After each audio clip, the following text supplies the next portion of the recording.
again. I'm Jen McCarroll from Music and Film in Motion, MFM. We're Northern Ontario's Music Industry Association, which means we're a nonprofit organization, and we support the music industry in Northern Ontario in various ways, including putting on professional development events such as this one.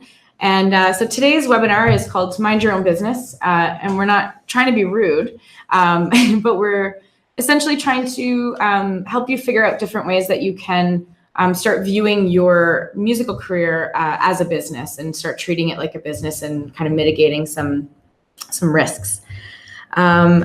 So I think we'll start with some introductions. And to my right here is Vel from Canada's Music Incubator, and I'll get him to give you a little rundown of what he's up to. Okay, thanks, Jen, first for having us participate and being your first. I'm Val Omazik. I am the Executive Director of Canada's Music Incubator. We are also a not-for-profit organization. We specifically work with artists and managers in their professional and career and business development. We are based in Toronto, but we also work on a national scope with many partners. So our focus is professional development programs that we do in-house, but we also customize programs for third parties. An example would be the Juno Masterclass. And we also are a curator of live events, which puts money in the pocket of emerging independent artists. Pretty good rundown. Short and sweet. Yeah, that's great. And a little plug for the Juno Masterclass. Submissions are open now. Sign up, everyone. It's a great program. And Kevin here, from Knox Hutchison Insurance, if you want to give a little bit. Good afternoon, everyone. I'm Kevin Hutchison, as Jen mentioned, from Knox Hutchison Insurance. I manage our entertainment division, which is Knox Hutchison Entertainment Insurance. And our specialty is anything entertainment-wise, music, film, live events. We cover folks that are new artists all the way up to those that have been around for some time that tour globally that likely you listened to on the radio or on satellite radio this morning. So it's a real pleasure for us to be here today and share insight on insurance, which is always a really, really thrilling topic. So, Kevin, I found in our experience, we use the expression risk management. It's a little bit sexier in a way. It keeps artists paying attention when you say insurance. Sometimes it's a bit of a tune now. Yeah, that's false advertising. Risk management. That's what we'll talk about. Thank you for that. So yeah, I mean, we can start with maybe just talking about some of the various revenue streams that exist when you're an artist. So obviously being an artist is having a business. So how do you make money? Okay, that's a big question. that is the I guess the $1 million question, so to speak. I guess I should take that one. Yeah, Kevin, I'll take this one. Listen, I break it down, and we break it down at CMI very simply for artists who are wondering. 5 simple categories. You make money from your recorded music. So that is whether it's a digital release, a physical release, CD or vinyl, and there's the revenue that's attached to that. And there's a number of things, which would be just sales. It could be the use of your recordings in television and film. So we can go through some of that in greater detail, but think recorded music. Think of the songs themselves, the compositions. So when a song gets played on the radio is a nice simple way to think about that. Then you have touring, which is going to be for most artists their primary source of revenue. Merch, we can kind of connect to that. And so that's basically our first 4. And then the last one, we generally call it a catch-all or a general income stream, which would be anything from sponsorships, endorsements. It could be teaching, which a lot of artists are doing in the early days to help sustain themselves. So if you think of it just in those 5 general categories, then you can drill down a little bit deeper within each one. Great. So when you consider that there are so many different ways to be making money, how do you track all that coming in? You have to keep track for a number of reasons, for taxes, that kind of thing, and even just good record keeping. What are some good ways to track that revenue coming in? Well, if we start with the royalty side, one way to track you're going to get statements is to be properly registered with your performing rights organizations and agencies. So that's one way that it's tracked. So make sure if you're releasing music into the world that you are properly protecting yourselves and your rights and making sure that for any use of your recordings or compositions that revenue is going to get flow back to you, but it only flows back to you if you are properly registered. So that's the first thing I would say. Can we name a few of those PROs real quick? If you want to go through that, yeah, Jen, you just direct me. But in terms of PROs, everybody knows SOCAN. Everybody knows that they should register with SOCAN. What we would challenge all the artists out there to think about is, well, what exactly is SOCAN paying you for? And I find that sometimes artists can't answer that question, right? They say, well, I just know I got to do that. And you're doing it because SOCAN is basically making sure that your performing rights as a songwriter, a composer, are covered. So that's what they do. They pay you for the public performance of your songs, your compositions. And so think of a public performance would be radio. That's the most common example. So that's the first one.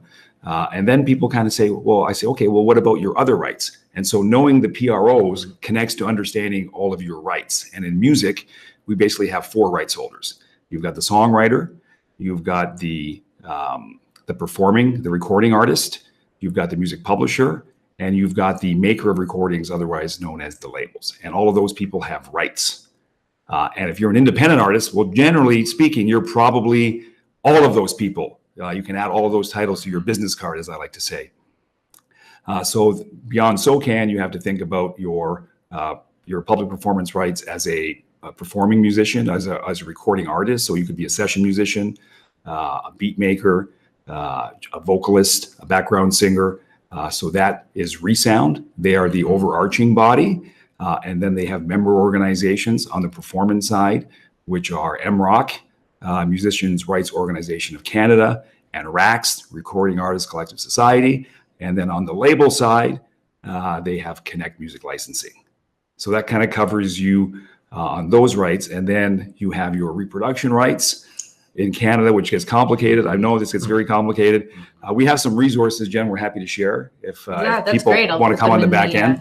But the Canadian Musical Reproduction Rights Agency works on or covers you on reproduction rights as a songwriter and publisher. So those are the main ones that you have to worry about. We get a lot of people asking about Sound Exchange, which is essentially the digital equivalent of what the CMRRA does in Canada, and they only work in America. So we can get into that. If people have questions specifically, we can get into that. But if you're aware of those organizations, if you make it part of your administrative job when you're releasing music to understand when I'm registering with SOCAN, this is probably the time I should be registering with everybody else, and now I'm covered. I don't have to backtrack. So then all that's keeping track of all of your royalties. What about tracking for live stuff? What about your merch, things like that? Do you think that's... Listen, this is a big thing. This is a weakness, in our opinion. A lot of people are not tracking what's happening in their live performance, not tracking that side of the business. They all want to open for a bigger artist. They want to get to bigger venues. But then we ask questions, well, what's your value in your own marketplace? How many people come to your show? What ticket price? How much merch do you sell? You should be tracking all of this. Okay, so just a spreadsheet would work? A simple spreadsheet. You know, we have, again, this another resource we can share if anybody's interested.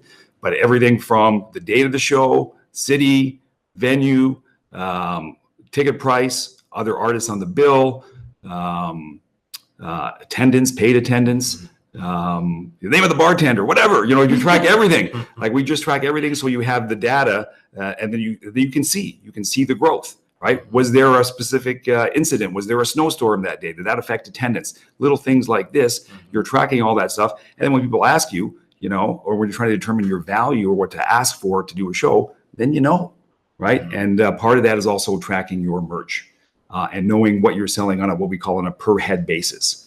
Right. So how much merch did you sell, dollars and cents wise, divided by how many people were there. And so that's how you get what we call your per head merch rate. So that's something when you're an artist and you want to approach agents and managers and labels, these are questions or these are terms that you should be prepared to speak to. And that's when they know that you got your act together, and that makes you an attractive partner potentially to work with. Fantastic. Thank you. Kevin, is there anything that helps you when you're working with a client?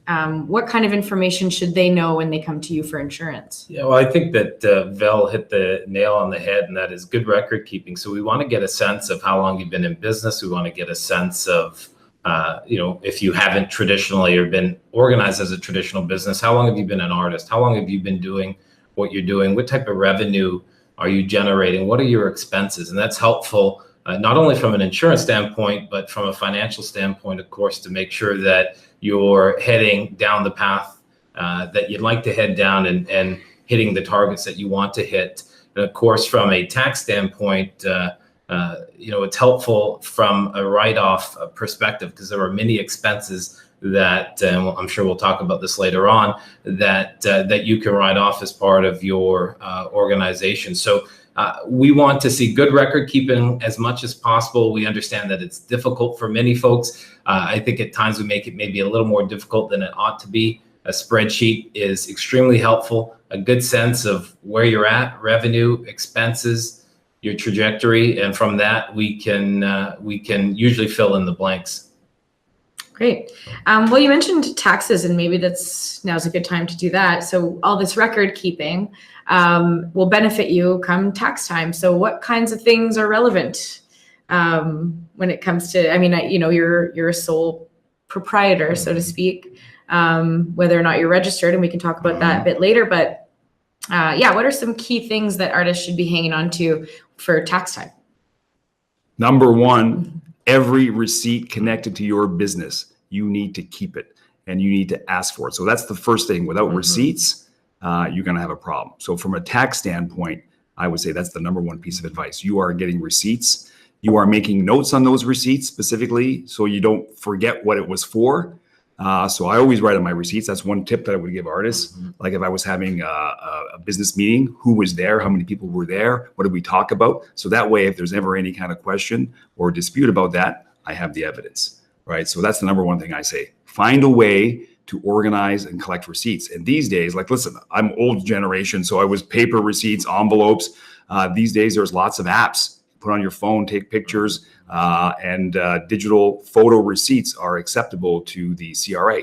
And we're in the home of the CRA here in Sudbury, right? so I'm sure they appreciate that. Yeah. But that would be my number one tip, and you'd be amazed how many people struggle with that. And find a way to organize them. So not the shoebox or the shopping bag, because the other tip is the more organized you are with your expenses, when you go visit a professional business accountant to do your taxes at the end of the year, you're going to pay less because you're organized, because they're going to charge you in the amount of time that it takes to prepare your return. So your best bet, the smart bet as a business owner, is to be as organized as possible. And if you are organized, you're probably looking somewhere maybe $100, $150 to get it done right, and then you can sleep at night. Hot tip.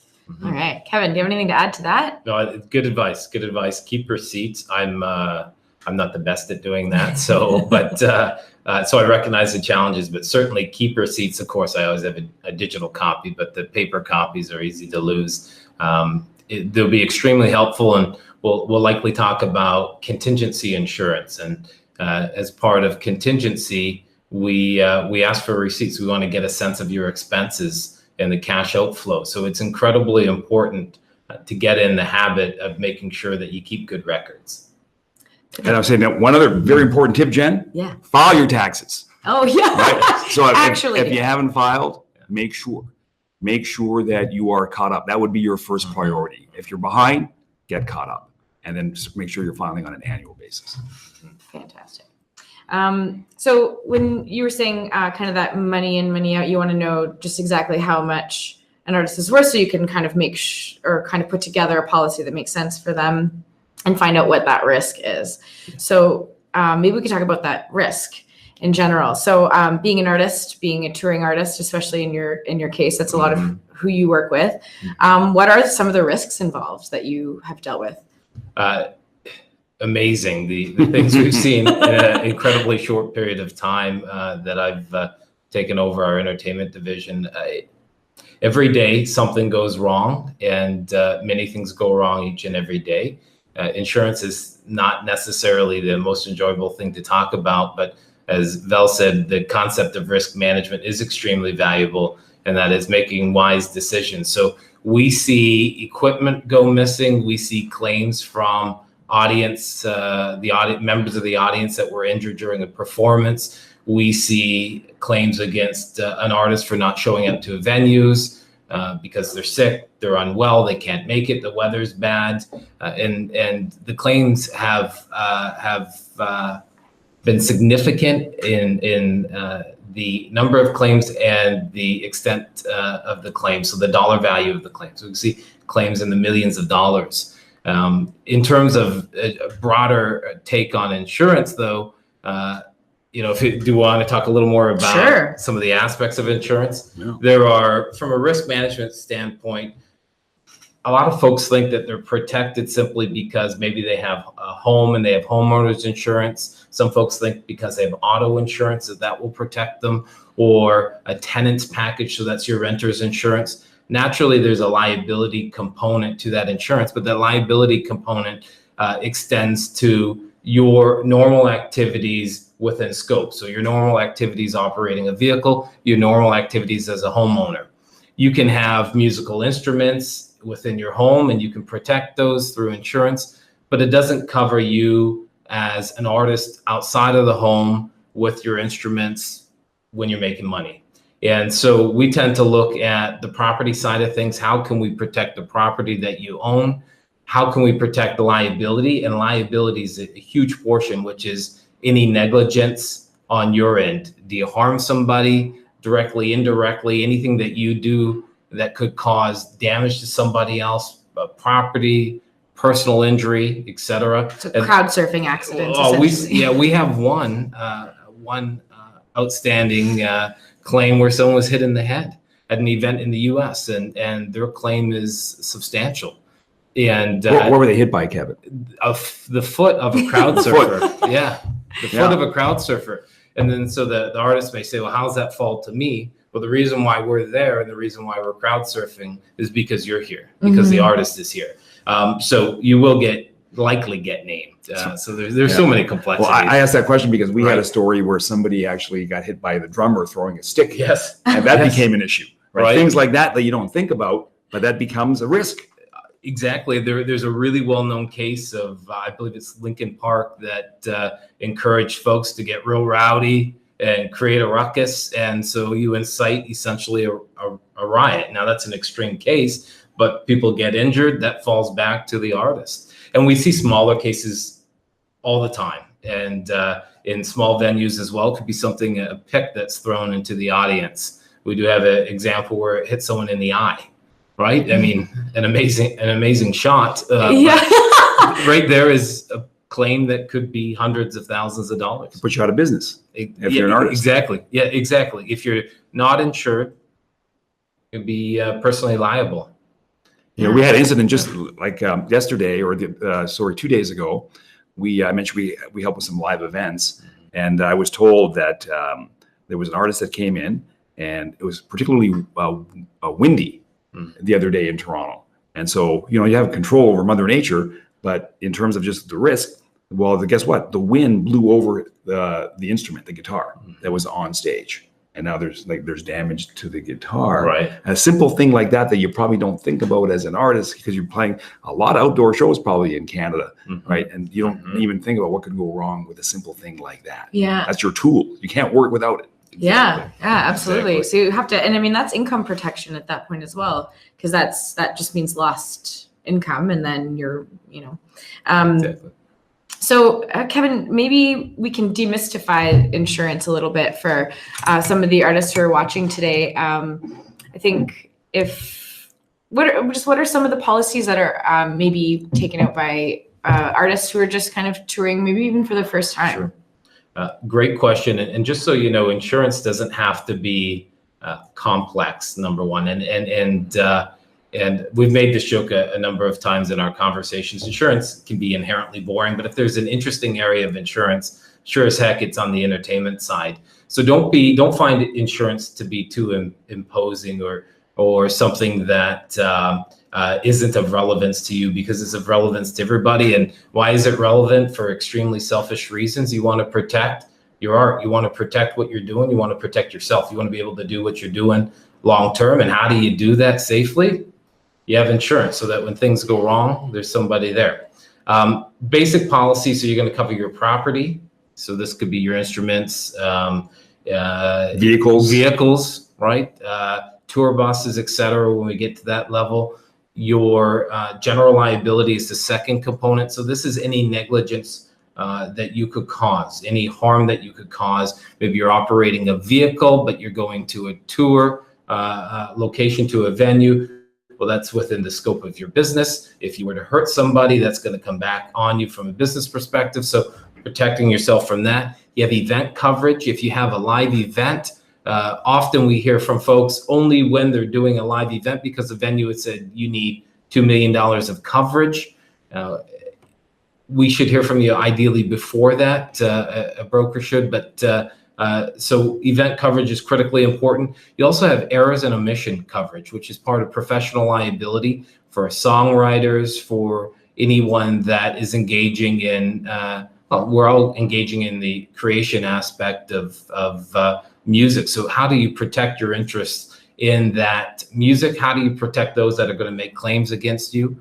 And as well, what we call contingency. So what if you can't show up to an event due to adverse weather, the bus breaks down, the van breaks down, there's a death in the immediate family? You may still be on the line. There may still be a financial commitment. So inexpensively, you could pass that risk to somebody else. So I think that those are 5 key areas of insurance. Okay, thank you. So and you covered health, right? What about the health side? Yeah, so that's another element. Yeah. I mean, you can, as so any life agent, ideally, if they have some experience on the entertainment side, can advise on disability coverage, accident coverage, and take all of this outside of the entertainment world. If you have any responsibility for, a husband, a wife, kids, life insurance, right? Life insurance is an incredibly inexpensive way to protect your interests. So yes, life, accident, sickness, disability, it's pretty inexpensive to look at. So it doesn't have to be a great hurdle. This isn't something that's going to cost you a fortune if you decide to go down that route. And especially in some of the artists that we're dealing with who are working internationally, the importance of having that coverage when you're traveling abroad. Exactly. Yeah. It's essential. It's essential. You're going to have coverage if you're covered under a provincial health plan. You're going to have some coverage that will extend to you, but there are so many conditions and constraints. It's cheap. I mean, some of these travel policies are in the $30 to $50 range. Monthly health life insurance can be $10 to $40, right? It's worth spending the money on it. What about those policies that are attached to your credit card?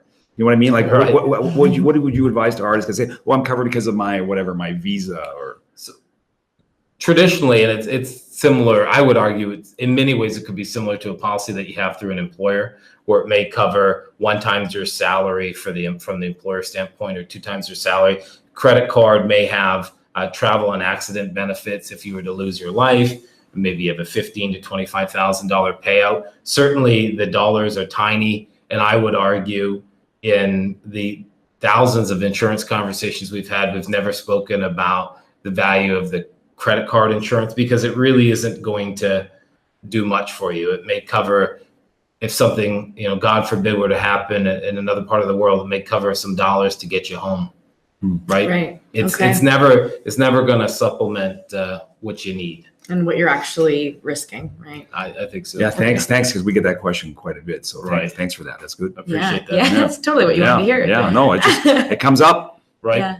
Right. Exactly. and it's so affordable too, right? When you think about it, like that insurance, that coverage, the health insurance. Exactly. It's Yeah, just- that was really enlightening. yeah. Outside of this, just get a good policy. Get a good policy. Inexpensive, and folks are protected.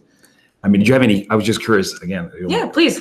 Just in terms of did you ever have a case of somebody who was not insured and then had something happen, say in the United States, for example, where we know healthcare, medical coverage is a big issue, and just the cost Yes. of one night in a hospital bed? Did you have anything like that ever? But we see that frequently. So even outside of, or I would say outside of the entertainment world, I think of a case just a few weeks, maybe about a month or so back. Folks that were vacationing in Florida and became ill, and their bills. Keep in mind, having lived in the U.S., it's very expensive to seek healthcare. It's incredibly expensive, even with a group plan for the average person working abroad. And these folks, of course, their provincial coverage would extend on a comparable basis to the US, but it doesn't cover everything. And these folks were faced with pretty sizable bills north of $40,000. And they probably, I would estimate, could have protected that for less than $100. So we see that frequently. We also see cases where folks have sought life insurance. They've bound their insurance, and unfortunately, we have two cases that we can speak to.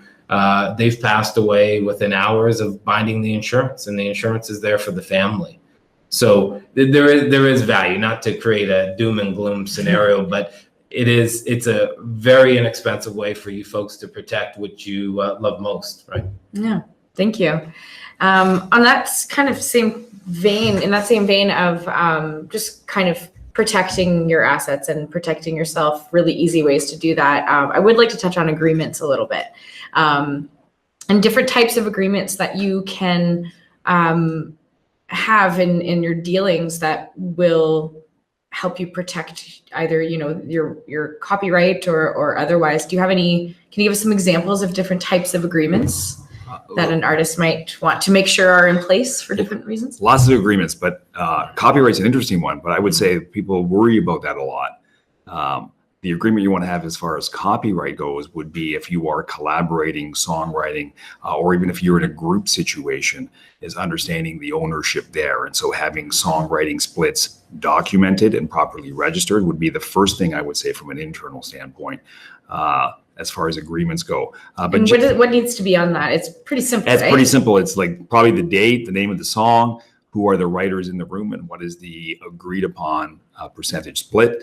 You probably want to have some emails maybe to confirm. And these are the things you want to do right away, because there's what we call sometimes selective memory after the fact, in terms of, well, actually, no, I did this and I did that. So you want to, following a session, you don't want to kind of have this conversation on the front end, because often that will kind of dampen the creative energy in the room. So, but this is taking care of your business on the back end. So whether that's on the end of that session when you're all in the room, or maybe a quick follow-up email, hey, great session today. Just want to confirm, let's make sure we tie up the business end of things. We're all good with this. Yes, yes, yes. Get those confirmation emails protected.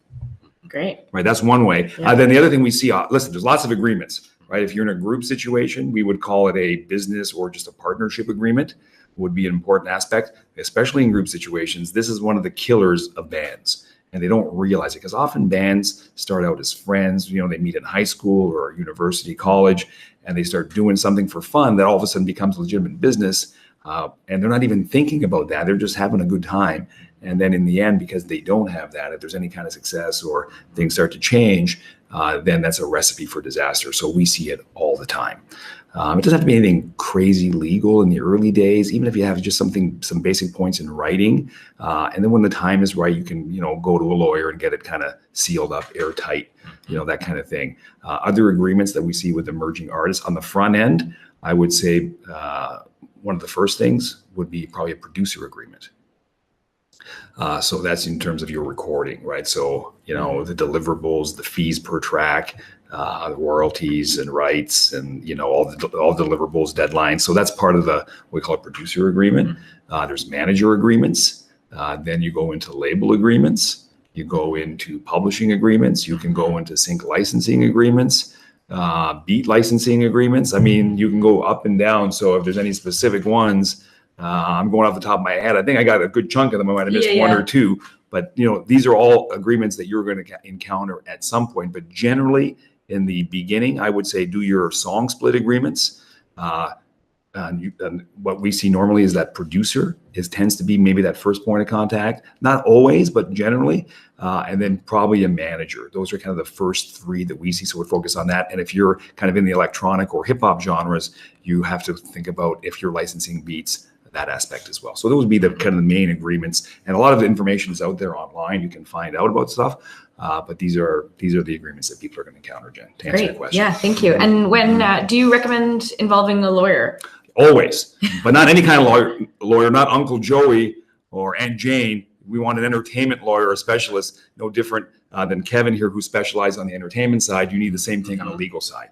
You don't need an estate lawyer. You need an entertainment lawyer, somebody who understands the nuances of the music industry. Just by hearing us talk about those revenue streams and the performing rights organizations, you need people who understand all of these things. And so find entertainment lawyers. Most of them, I mean, there's a fair chunk in Toronto for sure, and they're scattered in other parts of the country in the West, whether it's BC, Alberta, they're there, but find a specialist. And if you can't find a specialist, reach out to people like Jen or ourselves, and we'll give you a bunch of names. You can find somebody that works for you, but always an entertainment lawyer should look over your agreements.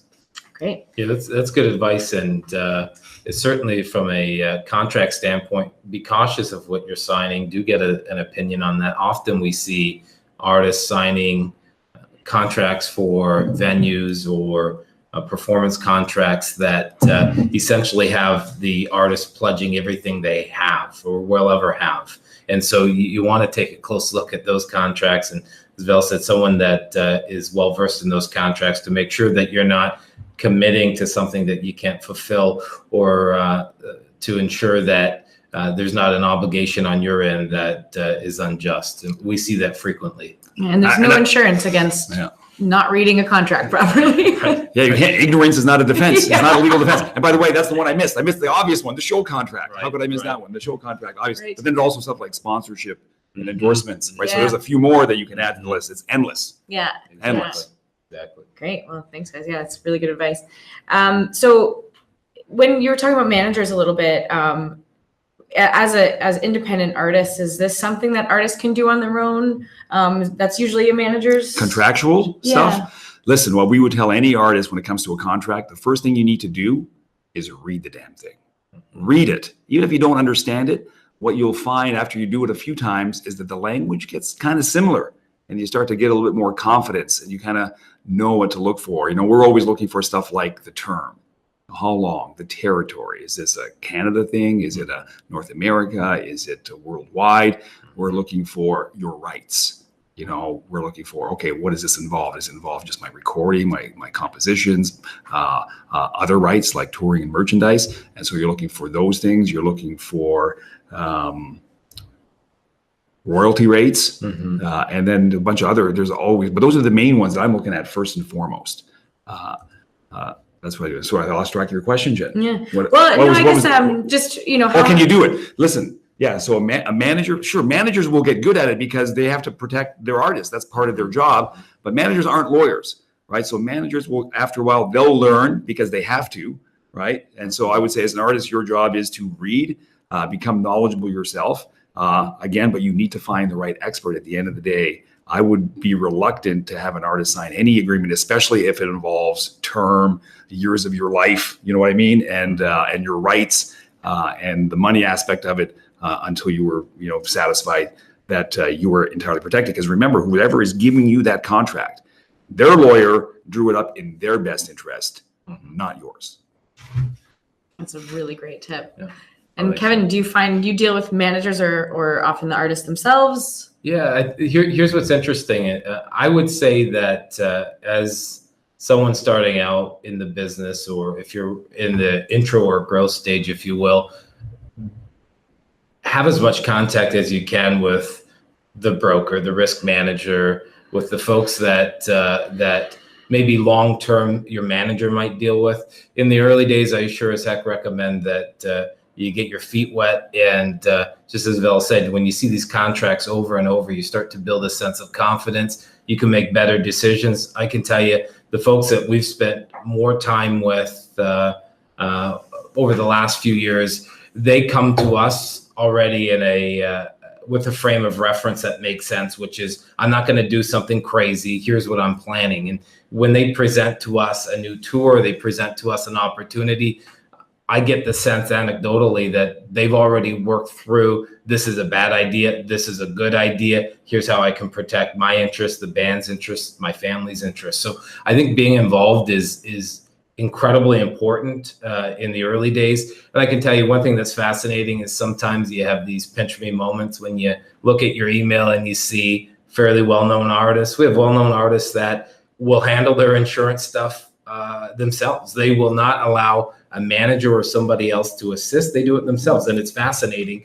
And we have some real junior folks that are just, I think some of these folks are interested in getting into the business, and they refer us to an agent or a manager. They won't deal with us directly, and it's fascinating for me to sort of see two sides of the spectrum. But I would say that because you're a sizable artist doesn't mean you don't touch these contracts or that you're not involved in the risk management aspect. You got to do what's best for you. Some folks are more involved than others, but in the early days, you're going to learn a heck of a lot by working with someone who you can trust. That's great. Yeah. So yeah, about managers. So there's an artist manager and there's a business manager. Can we talk, Val, I think maybe a bit about the difference between the two and what they both might bring to your business? Yeah, it's a very common question, and the simplest way to remember it when you hear the word business manager, just put dollar signs on the S's, because that's how you can distinguish it. You know, the business manager is essentially handling the financial aspect of your career. So that's everything from maybe doing general bookkeeping, right? And doing your taxes and maybe payroll, depending on what level you're at. So that's the business manager, and your manager, your career manager, is just that. They're there to kind of guide you and direct you, consult you, be an advocate for you, be a filter and a barrier sometimes, be that first point of contact, be a buffer to allow you to be creative. The manager is your partner. They're an extension of you as the artist, helping you navigate the business side of your career. That's really the difference. And your manager, your career manager, should not be handling your money. We're based at Coalition Music in Toronto, which is an artist management company. Those guys don't touch a penny.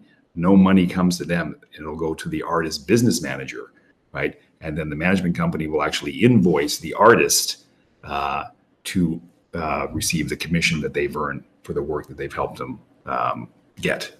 And why is that? If you can. Just because you want separation. And a lot of people will have friends, family members. There is through the history of the music industry, you can go through the number of artists that have had bad experiences with business managers. I think of Billy Joel, who had, I think, a brother-in-law, or I think was kind of handling his business affairs. Alanis Morissette is a recent case. You just have to be aware of who's handling your money. And even if you have a business manager, there's no guarantee that they're not crooked. I'm not saying that they are, but you have to be aware. At the end of the day, the buck stops with you as the artist because it's your business. And so you can't just put your money away and forget about it because those people at the end of the day, the manager, the business manager, they work for you. So really, you set the tone and you should be the one that knows exactly what's happening. You have to obviously trust people at some point. And there are good managers, obviously, and there are honest and reputable business managers, but it could happen to anybody in any way, shape, or form. The artist, at the end of the day, if something happens, well, guess what? It's, in my opinion, it's on you. Yeah, I think, one thing you both sort of said that resonated is you need to trust these people. Whoever it is you're working with, it's like any small business. You want to involve people. You want to hire people to be on your team whom you trust. Right. And yeah, I like that stood out. But because these are relationships that are going to be with you for, like your manager, you will probably speak more to your manager than your spouse and your kids, right? That's how involved they're going to be, right? So they're such a huge part of your life. And so, yes, you have to find people that you're going to trust. Take some time. Yeah, no, that's great. Okay, so maybe we'll just do a few minutes of general tips and tricks based on your experience working with artists. What are some, and, feel free to be anecdotal with these answers, but, things that you've seen artists, maybe I find always the cautionary tales to be a bit more effective, but like, have you seen an example where an artist may not have had their stuff together as much as they should have, and what that consequence was? Well, we see it all the time, but simple tips and tricks on the risk management side. One thing that we'll often advise artists is the first thing is take an inventory, especially in terms of property, because we mentioned that's one thing, and that's one of the most immediate things, your gear, your tools of the trade. So you should be keeping all your receipts, of course, and then you should be snapping pictures and documenting serial numbers, and you should have a spreadsheet. This is all the property, this is all the gear that we have, the current market value is something. So there's a nice little spreadsheet that you can create.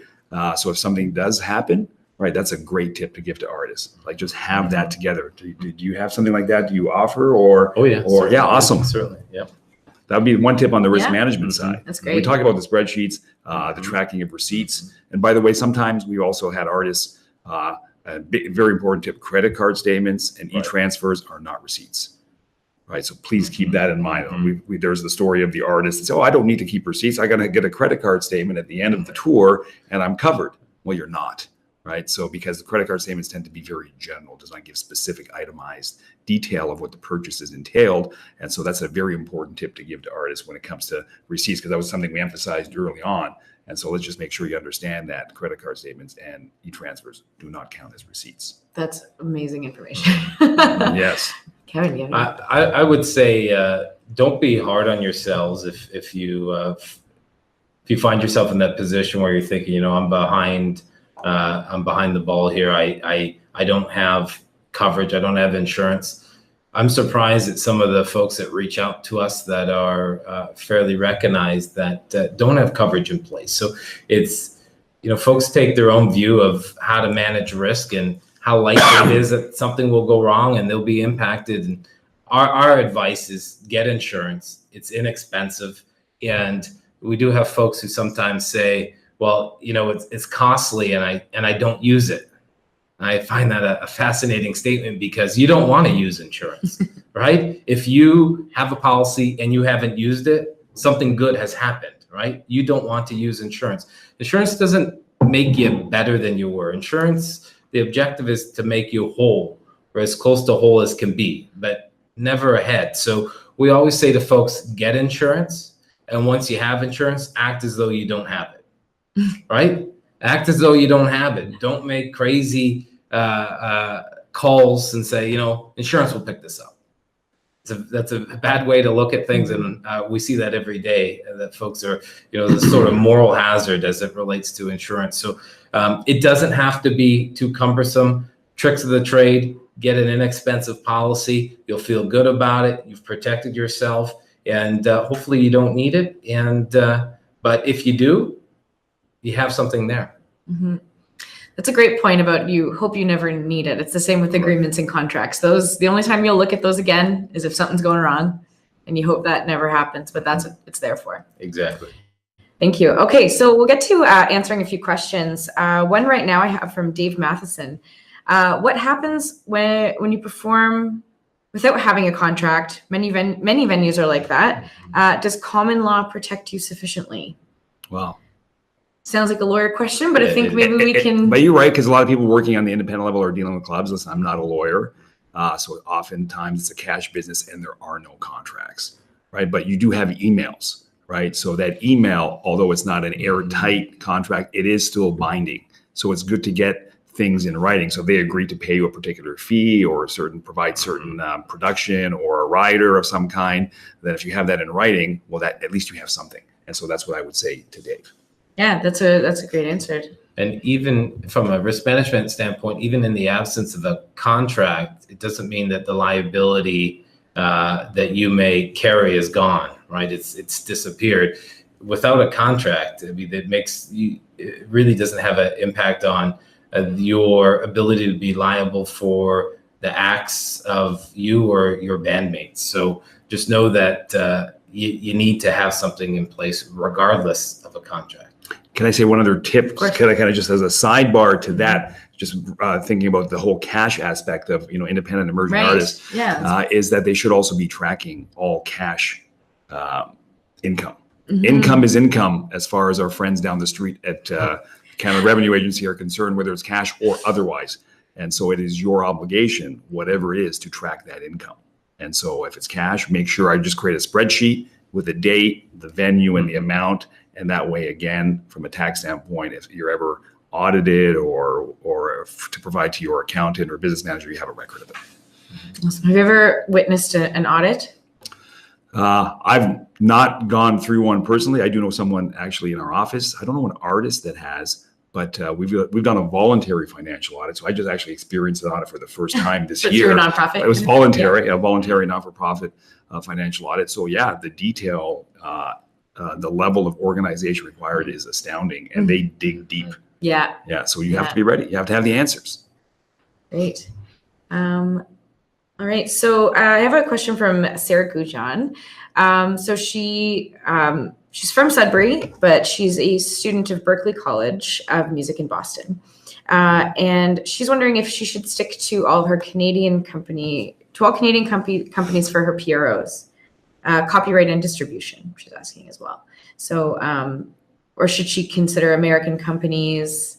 Where is she going to be based? Like, is she going to work out of Sudbury? If you're in Canada, to me, I would stick with my Canadian PROs. They're there. I would consider them often as an extension of your team, right? They're there to answer questions. The fact that you have access to them. You're in Sudbury, so all these organizations are just a few hours away. You can go and meet with them and talk to them. It might be a little bit easier in Canada to have that kind of accessibility. The one that we would recommend, just based on experience, where you might want to go direct is, and again, it's a choice. You should look into all your options, but going direct to Sound Exchange for your neighboring rights and the digital sphere in America is something that we see a lot of people do. And so that's not a bad move. But otherwise, I would say stick to your Canadian ones. But again, it's really your choice. Yeah. And if I'm not mistaken, I think when you sign up to SOCAN, you do have the option right there in the registration process to choose an American PRO as well between BMI, ASCAP, and CSAC. And it's so you have to pick one. Yeah. Yeah. So you have to pick one. Yeah. So there are those partnerships there through SOCAN and through other PROs around the world. I think SOCAN is one of the leading performing rights organizations for songwriters and composers in the world that for the work that they actually put in on behalf of their artists. And one other point to Sarah's question, if we could, because of what we've seen, just the whole transformation to a digital world and streaming, and a lot of your royalties are going to be like micro payments, pennies here and there. And one of the hardest things to track is your reproduction rights, your songwriting composition rights. So we often suggest a digital rights manager on the publishing side. So a company like Cobalt, Kobalt, is something to take a look at, because tracking your reproduction rights in Canada, CMRRA, you have to understand, is only working within Canada. Right? There's the Harry Fox agency in the USA. And then what do you do about everything else? And so that's why we recommend finding one of those international online publishing administration agencies that will do that for you, because it's a big world out there, and who knows, your music could be being reproduced anywhere. So that's something we recommend on the international side. Okay, thank you. So Sarah's following up with, what copyright and distribution companies would you recommend using? I don't know if I fully understand that I think question. Maybe we can talk distribution. Okay. Yeah, that's common. I mean, I'm assuming digital distribution. So the typical ones you hear are CD Baby. If you are using physical product as part of your business, you might want to consider them. But there are other options. We often hear about TuneCore. They also have a merge aspect that some people like. The one I've been hearing a lot about lately is an organization called DistroKid. A lot of artists seem to be responding pretty positively to their interface. Mm-hmm. But there's many out there. I think it's just a matter of doing your research. Look for fees, right? Look for other services that they might provide. Those are questions to kind of ask yourself, what's in your budget, because there's fees attached to those places. So those are the questions. Yeah, I think also for digital distribution, between the differences between CD Baby and, let's say, DistroKid, is, I think your decision should be based on as well how much you're planning to release. So CD Baby is, I'm just using these two as an example. CD Baby is kind of, you pay per release. Whereas DistroKid, you pay annually to keep your releases where they distribute them to. So if you're putting out just one album and you're not going to put anything out for a few years, then you might want to choose CD Baby. If you're putting out a bunch of singles within the next year, you're not going to want to pay those per release fees, but rather the annual fee is more useful for that. So the answer is research. Yeah, exactly. What's best for your business? Yeah. Yeah. And I guess in all aspects, that's, Always. if we want to kind of maybe globally wrap up the session, it's a bit, I think it's, do your research to make sure that who you're working with and who's working on your behalf is trustworthy and working in your best interest. Just being able to research as well on the PRO side of things, just make sure that you're choosing all those things properly as well. Yeah, but the first step there is just understanding the rights that you have. I would start there. Once you figure that out, that's the most complicated part of the music industry. And why are there 4 different rights organizations? Why can't there be one? And maybe we're going that way. We're seeing movement in terms of consolidation of all of these rights. But right now you have to realize that some people are just session musicians. And so there has to be somebody that advocates on their behalf as performers on recordings. Some people are just songwriters. And that's why there's the difference. You out there as independent artists, well, guess what? You're all of those people. So you have to account. That's why you have that extra administrative labor, but you have to understand that's why. Of course, everybody wants it to be easier and more efficient. And I think we're moving that way. And hopefully we see a little bit more efficiencies as well. I know all those organizations work very hard on behalf of their members, and they worked, and we're seeing movement towards that to be even more efficient. Great. All right. Well, thank you. Any parting words? I used a lot of words. I don't know if I have any words left. No words left in the tank. But I would just say if people want to find out more or reach out and need help, we're just Canada's Music Incubator, and you can just reach out. Yeah. Find out what we do. And Kevin. Again, pleasure to be here. Thanks for including me on this panel. I would say keep up your efforts, continue to do what you're doing, and spend a few dollars making sure that you protect your interests. And you can do it affordably, and you can do it in a way that makes sense, and it will serve you well in the long run. And wish you well. And if you have any questions, by all means, feel free to reach out. Okay, great. Well, thank you both. Thank you for tuning in.